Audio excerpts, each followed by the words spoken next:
opportunity. And this is the time, Mr. Speaker, that I want each one of us here to be able to remember the powers that the citizens of Kenya donated to them to be able to ensure fiduciary responsibility. When you look at the citizens of Nairobi as an example, Mr. Speaker, there are over 800,000 who sent the distinguished senator of Nairobi, Edwin Watenya Sifuna, here to represent their interests. When you look at the citizens of Narok, there are over 1.5 million who sent me here to be able to represent their interest. Nairobi, there are over 4 million, but those who elected the distinguished senator were about 800. What do we go tell these people when the one person who has been tasked with the fiduciary responsibility failed to come to account for that money? You know, Mr. Speaker, this issue of governors forgetting that leadership is a sacred trust which has been bestowed by the people is something that we must remind them on a daily basis.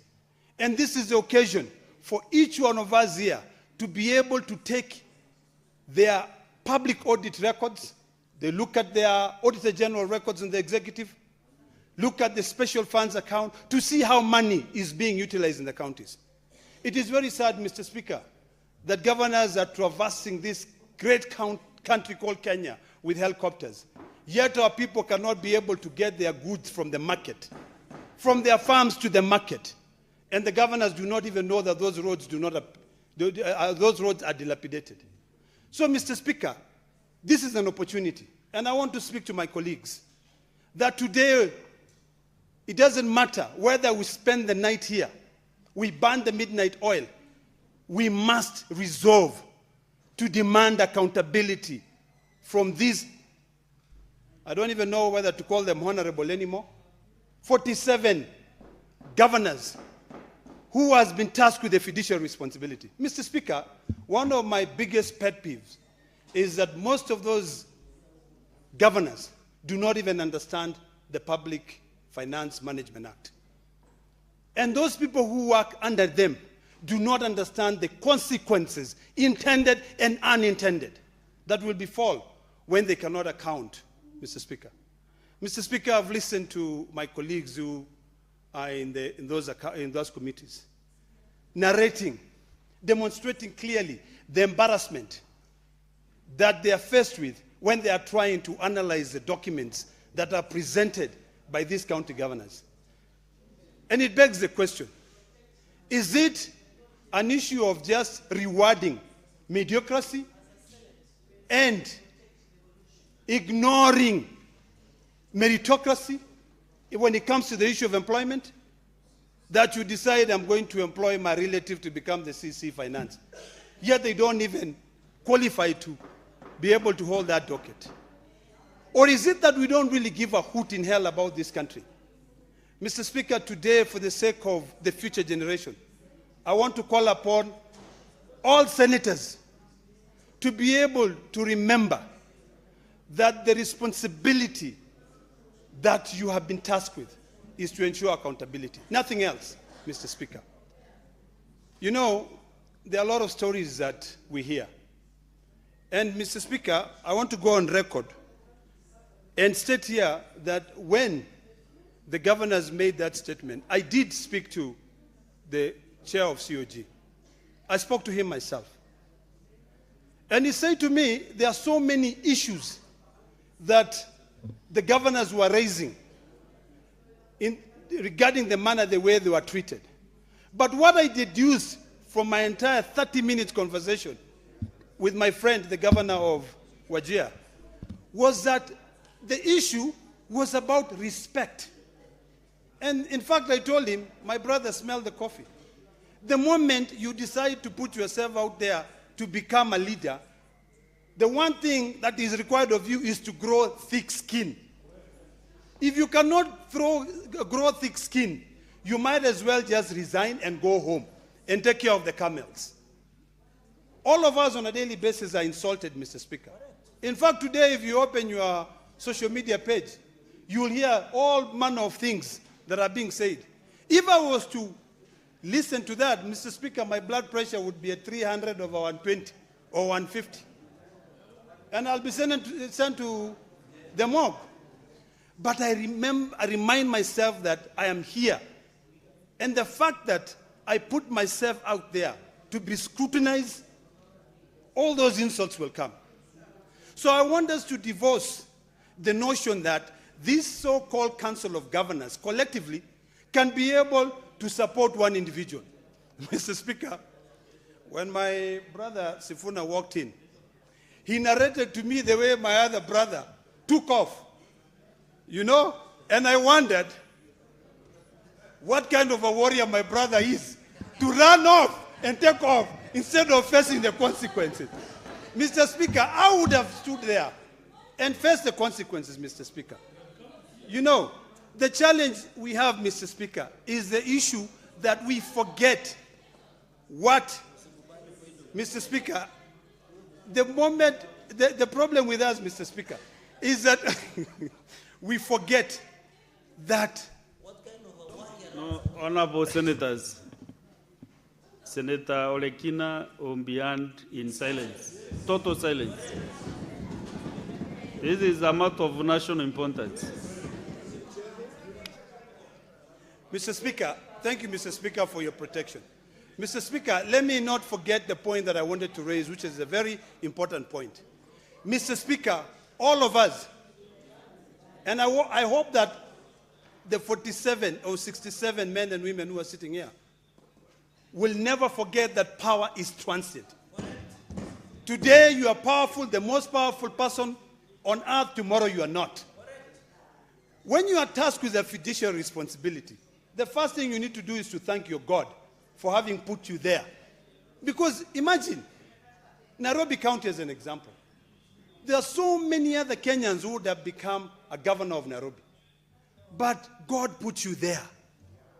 But instead of you adhering to the fiduciary responsibility and accounting and being ready to account, you are growing bigger balls than you can ever carry. Mr. Speaker, this is one of the biggest bizarre, experience that I've experienced personally. Seeing, the way people behave. It's as if they will remain as governors forever. Mr. Speaker, this is a democracy. The moment we allowed ourselves to subscribe to the Constitution, we remember very well that we are limited. There is a statute of limitation. You can only be a governor for 10 years. It will be embarrassing, Mr. Speaker, when you retire and you go and sit down in your manicured mansion, you will not even get a single citizen visiting you. Because when you were in power, what you did was to subject them to a sentence of poverty, where when they go to their hospital, they are not drugged. They cannot even walk to the market because there are potholes. There's no vehicle that agrees to go to that road. And even the borders don't even want to go there. And even citizens themselves, when they are walking, they can barely find an escape to be able to go to the market. So, Mr. Speaker, today, what we are witnessing in fact, in the last 2 days, is just political theatric, which must come to an end. And this is why it is important that we remind ourselves, because all of us are here, and we are guided by the rule of law. The Constitution. I've alluded to Article 96, which gives us the mandate to oversight these counties and protect the interests of the county. Today, Mr. Speaker, this motion has been brought for us to be able to protect the interests of our counties by demanding accountability. That is issue number one. Issue number two, Mr. Speaker, I heard my good friend, the IG of police, saying to my good committee of PAC that show me, just tell me when you want me to be able to bring that governor here, and I shall bring. Mr. Speaker, I am surprised that what I witnessed were my good friends, the police, outside Nairobi City Hall. And then the next day, I see the governor of Nairobi taking pictures, going with a cameraman taking pictures. What happened? Mr. Speaker, to the IG of police, and I'm going to call him after this and ask him, Ero, what happened to you? You said that you will be able to bring this gentleman here. What happened? You chickened out or what? What is the biggest problem? You know the problem, Mr. Speaker, is that all of us, and I'm not saying that I'm a saint, but sometimes we have to remember that we have a fiduciary responsibility. It is wrong, Mr. Speaker, for the IG or police not to deliver on what they promised under oath when they appeared before the committee. It is wrong, Mr. Speaker, for me to witness my good friend Senator Governor Orengo coming in, and he was among the first person. Mr. Speaker, I sat here with Orengo next to him. He taught me, he guided me very well on the importance of respecting the rule of law. And when he appeared, I was shocked, Mr. Speaker. I don't understand what it takes when you become a governor. All of a sudden, you forget that you are supposed to be accountable. Mr. Speaker, I think it's about time that we ask ourselves whether this constitution is the right constitution. Because, Mr. Speaker, if I was the president of Kenya today, I will rule this country with an iron fist and ensure that there's proper accountability. We cannot answer to our citizens in the country who are crying, who do not have medicines, who cannot be able to support themselves, Mr. Speaker. So, Mr. Speaker, I want to end with the following 5 points, which are very, very key. That it behooves all of us here to be able to hold our county governors accountable. I want to request ESCC, because recently I met with the ODPP. And the ODPP told me I cannot do anything without ESCC. Either we agree to collapse these two entities and make them one because of the issue of prosecutory powers, or define, when it comes to the issue of accountability, give ESCC prosecutory powers. Mr. Speaker, point number two, and this is something that all of us must be able to think today. When you look at other jurisdictions, Mr. Speaker, there are so many appropriations acts.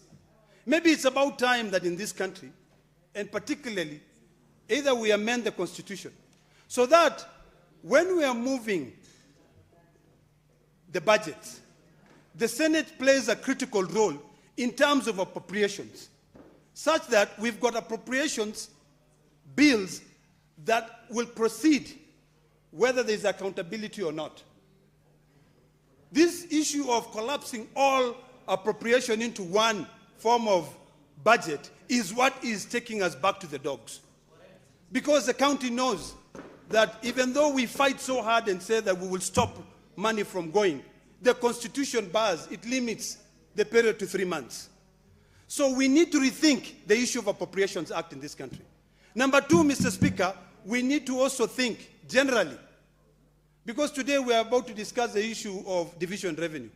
We need to relook at Article 223 of the Constitution of Kenya when it comes into the issue of money being spent without approval of Parliament.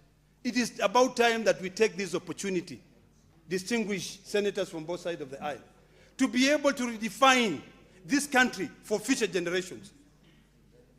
Look at the Constitution, see the loopholes which are there, which these guys are easily able to bypass for them to be able to get what they want.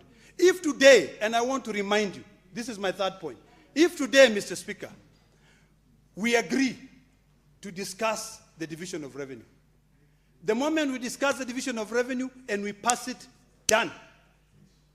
It goes to the National Assembly, and from the National Assembly, it proceeds for the money to go. And the Constitution is very clear.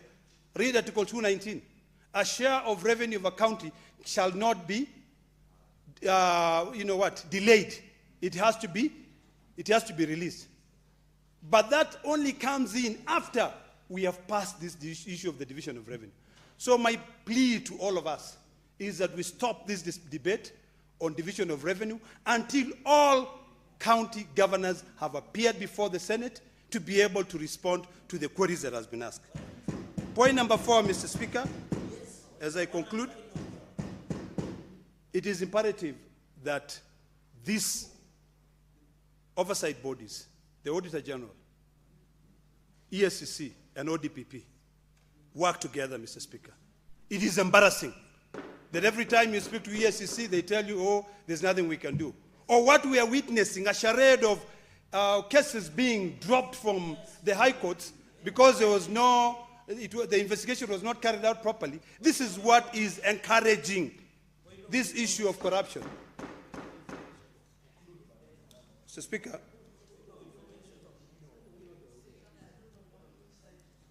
Speaker, in conclusion, this House must send an unmistakable message that accountability is non-negotiable.